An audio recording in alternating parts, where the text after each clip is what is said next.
भूतानि दुर्गा भुवनानि दुर्गा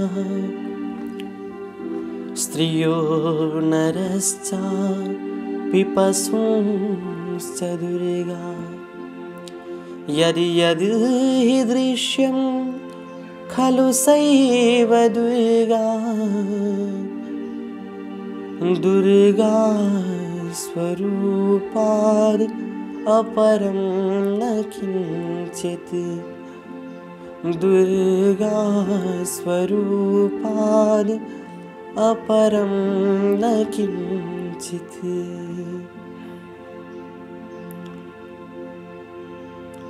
आदरणीय श्रद्धालु भक्त सज्जन, आउनुहोस् आजको यस सत्रलाई हामी प्रारम्भ गरौँ। तत्पूर्व जगत जननी दुर्गा माताको चरण कमलमा कोटि कोटि वन्दना गर्दै पुष्पाञ्जली अर्पण गरौँ। सबैले आफ्नो हातमा फुलपाती ग्रहण गर्नुहोला।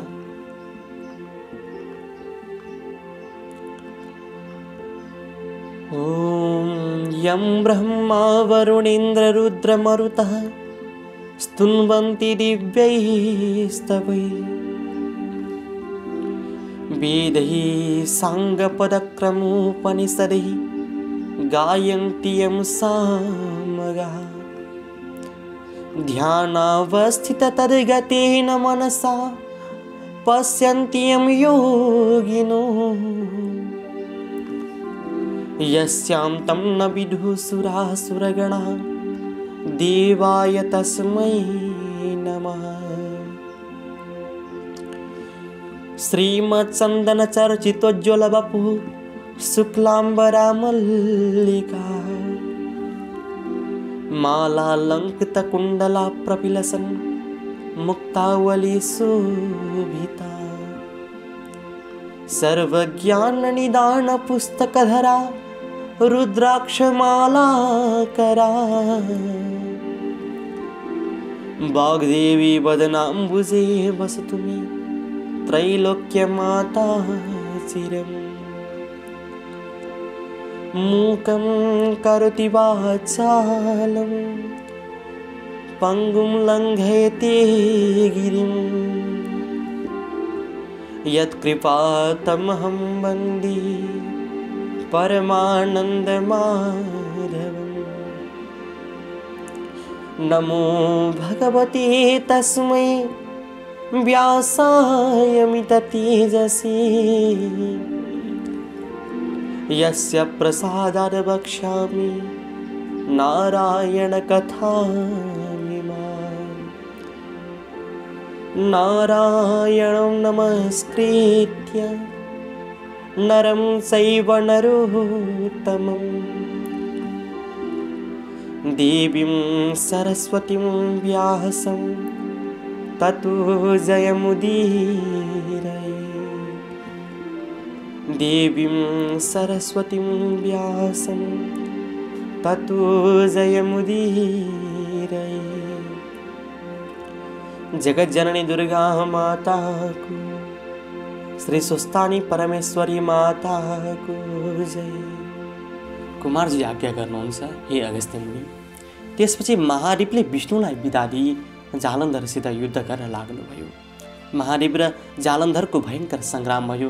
वृन्दाको पतिव्रता धर्म विष्णुले हरण गरिसकेका हुनाले जालन्धर शक्ति क्षीण भई महादेवसित युद्ध गर्न नसकी आकाशमा गएर माया युद्ध गर्न लाग्यो।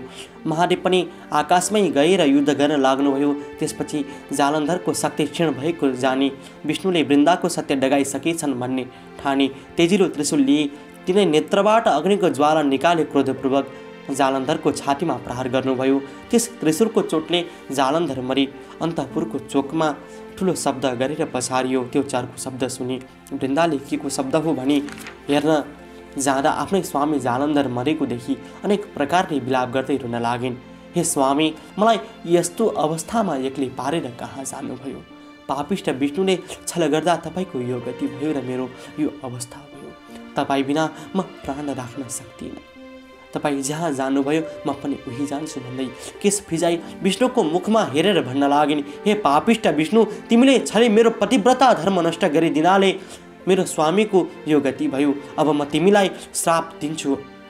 झार हुनु परोस्, घाँस हुनु परोस्, कल्पवृक्ष भएर रहनु परोस्, ढुङ्गा भएर रहनु परोस्। यदि 4 थोक श्राप दिए भने आफ्ना स्वामीसित सती गई वृन्दाले देहत्याग गरिन्। हे अगस्त्य मुनि, पतिव्रताको श्राप विष्णुलाई लाग्यो र झार हुनु परोस् भनेकोमा तुलसी भएर रहनु पर्यो, घाँस हुनु परोस् भनेकोमा कुश भएर रहनु पर्यो, कल्पवृक्ष हुनु परोस् भनेकोमा पिपल भएर रहनु पर्यो, ढुङ्गा हुनु परोस् भनेकोमा शालिग्राम भएर रहनु पर्यो। तुलसी, कुश, पिपल र शालिग्राम नारायण रूप हुन् भनेर सबैले पूजा गरेको कारण पनि यही नै हो। हे मुनि, पतिव्रता धर्म भनेको ठुलो धर्म हो। त्यसपछि वृन्दाको श्राप मोक्ष गर्न जान्छु भने विष्णु भगवान तुलसी, कुश, पिपल र शालिग्राम भएर रहनुभयो। विष्णु भगवान गएपछि शिवजी साँडीमा चढी सकल देवता अघि पछि लगाई अनि खुसीका बाजा बजाई अप्सराले नाची गन्धर्वले गाना गरी पुष्पवृष्टि गर्दै कैलाशमा प्रवेश गर्नुभयो अनि प्रमथगणसहित शिव शक्ति स्वरूपले रहनुभयो। त्यसपछि सबै देवताहरू महादेवसित बिदा मागेर आफ्ना आश्रममा गई आनन्दपूर्वक रहन लागे। हे अगस्त्य मुनि, अब पातालका कुरा खन्छु, तिमी ध्यानपूर्वक सुन। पार्वतीको आज्ञाले अश्वत्थामा ऋषि सप्त पातालको मूल रसातलमा पुगे। कस्तो पाताल भने सूर्यको प्रकाश चाहिँ प्रकाशमान भएको, अनेक प्रकारका रत्नहरू जडेर बनाइएको सुवर्णको पुरीमा असंख्य सम्पत्ति भएका शेषनाग, तक्षकनाग, कर्कोटक नाग, पद्मनाग, शङ्खनाग, कुलिकनाग र वरुण नाग बसेका र नागिनीहरू पनि हिरा, मोती, मणि, माणिक्य आदि गहना एवं उत्तम वस्त्रालङ्कार पहिरी ऊभन्दा ऊ राम्री भएर बसेका। यस्तो स्थानमा पुगेपछि अश्वत्थामाले हे शेषनाग, पार्वतीको आज्ञाले श्री स्वस्थानी परमेश्वरीको व्रत गराई। जो दुखी छन्, जो दरिद्र छन्, तिनको उद्धार गर्न आएको हुँ। यहाँ कोही दुखी छन् कि भनी सोधे। अश्वत्थामाको वचन सुनि शेषनागले भने, हे ऋषि, यहाँ उस्ता दुखी र दरिद्री कोही पनि छैनन्। त्यहाँ वनको नगिचै शङ्खचूड नाग र रत्नचूड नाग, कृपादत्त नाग र धृतराष्ट्र नागको घर छ। तिनका स्त्रीहरू साह्रै कष्टमा छन्, त्यहीँ गएर सुध्याऊ। यदि शेषनागले भनेपछि अश्वत्थामा तिनै नागिनी कहाँ गए। शङ्खचूड नागकी स्त्री हिरावती, रत्नचूड नागकी स्त्री रत्नावती र कृपादत्त नागकी स्त्री मृगावती एवं धार्तराष्ट्र नागकी स्त्री मदनावती यदि नागिनी परस्पर अनन्य प्रीतिले बस्दा दैव संयोगले दुःख पाई घरमा बस्न नसके ती चारैजना नागहरू परदेश गए। अनि नागिनीहरू पति परदेश गएपछि चारैजनाले सल्लाह गरी घर छाडेर वनमा बसी दुःखका दिन बिताउन लागे। ती नागिनीहरू दुःखमा परेर पनि महासत्यवादी थिए। नागहरू परदेश लागेको 12 वर्ष बित्दा पनि नागिनीहरूको र नागिनीहरूले नागहरूको केही समाचार पाउन सकेनन्। अश्वत्थामा ऋषि त्यस्ता दुःखका सिन्धुमा डुबिरहेका ती नागिनीहरूलाई हपार्दै पुगे। ती नागिनीहरूले सुनेर को हपार्दछ भने गुफाबाट निस्केर हेरे अनि अश्वत्थामा ऋषिलाई देखेर सोधे, हे अश्वत्थामा ऋषि, आज हामी पापिनी दुखिनीका घर के कामले आउनुभयो? तब अश्वत्थामा भन्दछन्, हे नागिनी हो, पार्वतीको आज्ञाले श्री स्वस्थानी परमेश्वरीको व्रत गराई। जो दुखी छन्, जो दरिद्र छन्, जसका पुरुष छैनन्, जो सन्तानहीन छन्, तिनको उद्धार गर्न आएको हुँ। यति अश्वत्थामाको वचन सुनि नागिनीहरूले मनमा आनन्द माने। हे ऋषीश्वर, हामी दुखी पनि छौँ, दरिद्र पनि छौँ, पापी पनि छौँ, हाम्रा सन्तान पनि छैनन् र पुरुष पनि छैनन्। अतः हामीलाई त्यो व्रत अवश्य गराउनुहोस् भनी नागहरू परदेश गएको र आफूले दुःख पाएको सबै विस्तार गरिसकी आदरपूर्वक आसनमा बसाले अनि अश्वत्थामा भन्दछन्, हे नागिनी हो, ध्यानपूर्वक सुन। सत्ययुगमा हिमालय पर्वतकी पुत्री पार्वतीले श्री महादेव स्वामी पाउन भनी श्री स्वस्थानी परमेश्वरीको व्रत गरेको विधि भन्दछु। पौष शुक्ल पूर्णिमादेखि हात घोडाका नङ काटेर स्नान गरी पवित्र भई एकभक्त रही एकचित्त गरी मेरो फलानु काममा सिद्ध हवस् भनी नित्य मध्याह्न कालमा श्री स्वस्थानी परमेश्वरीको पूजा गर्नु र उनैको कथा सुन्नु। माघ शुक्ल पूर्णिमाको दिन 108 रोटी, 108 अक्षता, 108 बेली पुष्प, 108 यज्ञ सूत्र, 108 पान, 108 कुटका सुपारी जौँ तिल फलफुल आदि सबै 108 सगुन समेत नाना उपचार तयार पारेर आरसीमा ओंकार लेखी गङ्गाजलले स्नान गराई। श्रीखण्ड रक्तचन्दन सिन्दुर अबिर पुष्पमाला चढाई धूप दीप नैवेद्य वस्त्र भेटी अर्पण गर्नु। यसरी पूजा सकिएर अर्घ्य दिनु अनि प्रसाद झिकेर अष्टोत्तर सयमा 8 रोटी 8 अक्षता 8 पुष्प 8 पान 8 कुडका सुपारी सगुन समेत आफ्ना पुरुषलाई दिनु। पुरुष नभए छोरालाई र छोरा नभए मृत छोरालाई तथा मृत छोरा पनि नभई मेरो फलानु कामना पूर्ण होस् भनेर गङ्गामा बगाउनु र 100 रोटी आफूले फलाहार गर्नु। अनि रात्रिमा जागराम बस्नु। यति गरेपछि तिमीहरूको दुःख नाश होला। यसमा अन्यथा नमाने। यदि अश्वत्थामाले भनेको सुने नागिनीहरू खुसी भई भन्न लागे, हे अश्वत्थामा ऋषि, हामी स्त्री जातलाई त्यस्तो ज्ञान कहाँबाट प्राप्त हुनु? तपाईँ बसेर हामी अभागिनीहरूको त्यो व्रत गराई उद्धार गरिदिनु हवस्। यति भने ऋषिलाई सम्मानपूर्वक घर लगेर बसाइराखे। त्यसपछि पौष शुक्ल पूर्णिमा आयो र विधिपूर्वक व्रत आरम्भ गराई। महिना दिन पुगेपछि माघ शुक्ल पूर्णिमाको दिन समस्त सामग्री तयार गराई श्री स्वस्थानी परमेश्वरीको पूजा गराए।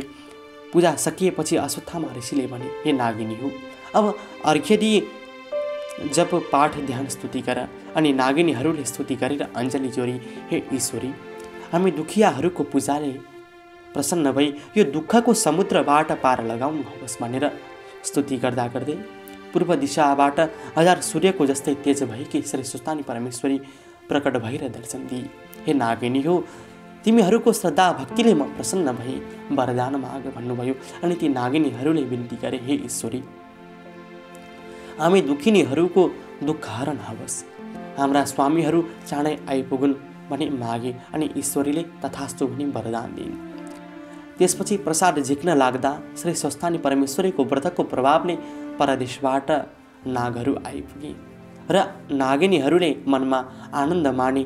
धन्य धन्य श्री स्वस्थानी परमेश्वरी भनी प्रसाद झिकेर 8 रोटी 8 अक्षता 8 बेली पुष्प 8 पान 8 कुडका सुपारी सगुन समेत आफ्ना पतिलाई दिएर दण्डवत प्रणाम गरे। अनि अश्वत्थामा ऋषिलाई यथायोग्य भोजन गराई दक्षिणा दिई विदा गरे। त्यसै दिनदेखि ती नागिनीहरू असङ्ख्य सम्पत्ति पाएर आनन्दले रहँदा भई। ओम श्री स्कन्द पुराणे केदारखण्डी माघ महात्म्ये कुमार अगस्त संवारे श्री स्वस्थानी परमेश्वर्या व्रतकथायां नागिनी व्रतकरणं नाम अष्टादशः।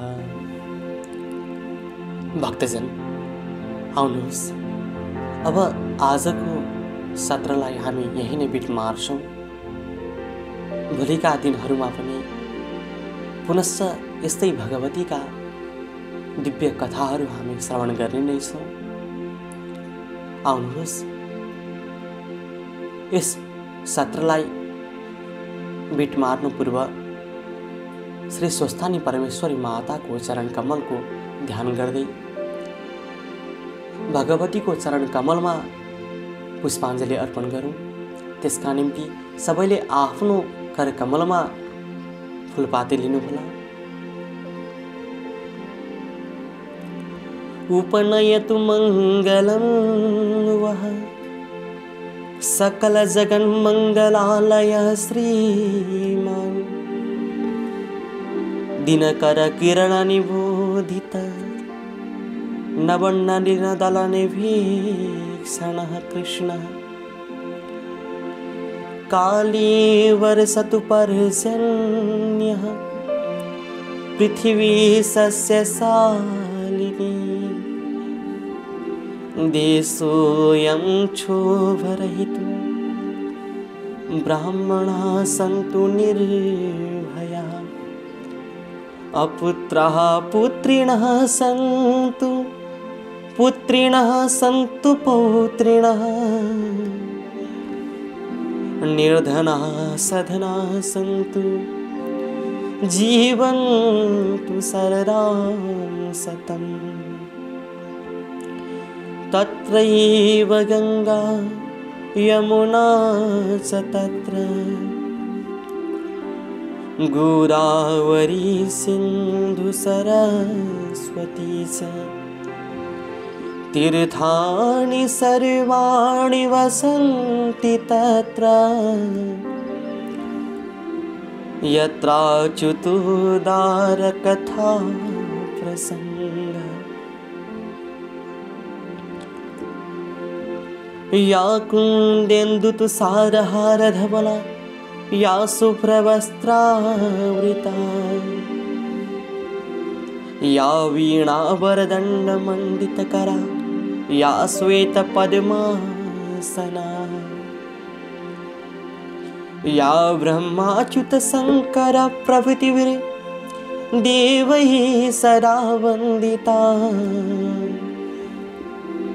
सा मां पातु सरस्वती भगवती निःशेषजाड्यापहा